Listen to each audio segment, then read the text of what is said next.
اور آخری چیز جو ہم دیکھی ان کے وصایا کے اندر، وہ نام و نمود اور شان و شوکت سے پرہیز ہے۔ اپنے بیٹے کو جو نصیحتیں فرمائیں اس میں سے ایک یہ کہا تھا کہ مجھے اعلیٰ کفن نہ دینا،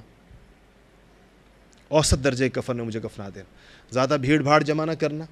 میری تدفین کے اندر جلدی کرنا۔ کہا کہ اگر میرے اندر کوئی بھلائی ہے میرے وجود کے اندر تو اچھا ہے، قبر میں ڈالو کہ بھلائی جلدی پہنچ جائے اپنی انجام کو، اچھے انجام کو، اور اگر میرے اندر برائی ہے، بھلائی نہیں ہے، تو پھر مجھے اپنے کندھوں سے جلدی پھینکو۔ اپنے بچوں سے کہا کہ جلدی، مطلب دونوں صورتوں کے اندر میرا آخرت کا معاملہ اچھا ہو یا میری آخرت کا معاملہ برا ہو، دونوں صورتوں کے اندر میری تدفین جلدی کرنے کے اندر تمہاری عافیت ہے، تمہاری بھلائی اسی کے اندر ہے۔ تو یہ ارشاد فرمایا کہ مجھے جلدی دفن کر۔ تو یہ جو خوف ہے، یہ خشی ان لوگوں کو، یعنی عشرہ مبشرہ ہیں، زبان رسالت پر ان سے زیادہ یقین کس کو ہوگا کہ وہ ان کو جنت کی بشارت دے کر گئے ہیں۔ بدری ہیں ان کے لیے الگ سے بشارت ہے، حضور کے خلیفہ ہیں اس کے لیے الگ سے بشارت ہے، زندگی کیسے گزاری ہے وہ ساری بشارت ہی بشارت ہے۔ لیکن یہ موت کے وقت کا عالم دیکھیے تو ایسے لگتا ہے کہ جیسے یہ شخص اپنے آپ کو روئے زمین کے اوپر سب سے زیادہ گناہ گار سمجھتا۔ حضور اکرم صلی اللہ علیہ وسلم نے حذیفہ کو کچھ منافقوں کے نام بتائے تھے نا، نام بنام کچھ لوگوں کا بتایا تھا کہ یہ جو لوگ میرے گرد باز نظر آتے ہیں یہ منافق ہیں، اس لیے ان کو صاحب السر نبی کہتے ہیں کہ حضور کے رازدار ہیں۔ حذیفہ ابن یمان، عمر فاروق رضی اللہ تعالیٰ عنہ کبھی کبھی حذیفہ کے ہاتھ تھام لیتے تھے،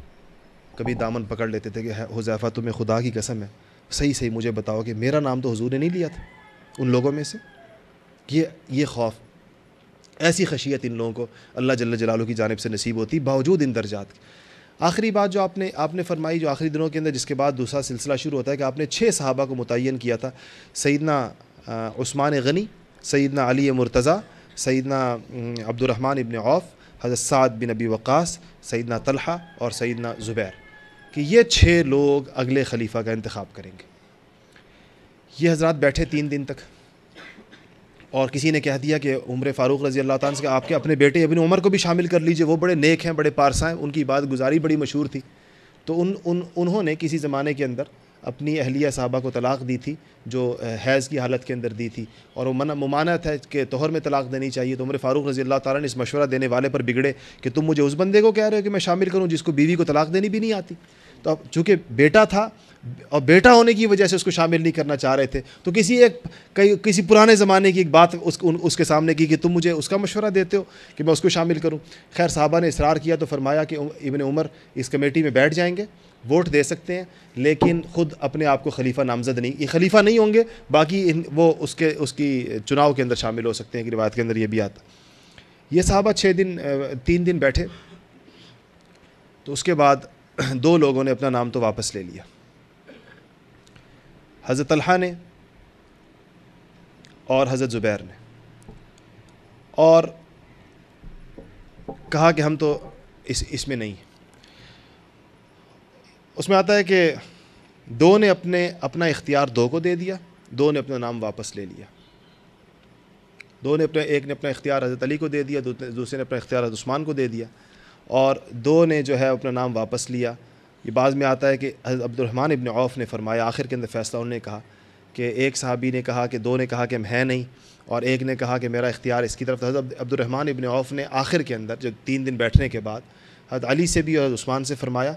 کہ آپ 2 رہ گئے ہیں، آپ دونوں اپنا اختیار مجھے دے دیں کہ میں جس کو بھی منتخب کرنا چاہوں،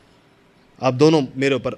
راضی ہو جائیں۔ دونوں نے کہا کہ ہم تمہارے اوپر راضی ہیں کہ تم جس کو دونوں نے اپنا اختیار عبد الرحمن ابن عوف کو دے دیا۔ انہوں نے فرمایا کہ میں خود اپنے آپ کو اب نامزد نہیں کروں گا، میں بھی دستبردار ہوتا ہوں، آپ دونوں اپنا اختیار مجھے دے دیں۔ جو 2 بندے آخر میں رہ گئے، تو دونوں نے اپنا اختیار ان کو جیسے ہی دیا، سب سے پہلے عبد الرحمن ابن عوف نے ہاتھ بڑھا کر آگے عثمان ابن عفان رضی اللہ تعالیٰ عنہ کی بیعت کی، اور وہ تیسرے خلیفۃ المسلمین، اور دوسری بیعت عبد الرحمن ابن عوف کے فوراً بعد سیدنا علی مرتضیٰ کرم اللہ وجہ، انہوں نے عثمان ابن عفان کی بیعت کی، اور یہاں سے عثمان ابن عفان کے دور کی ابتدا ہوئی ہے۔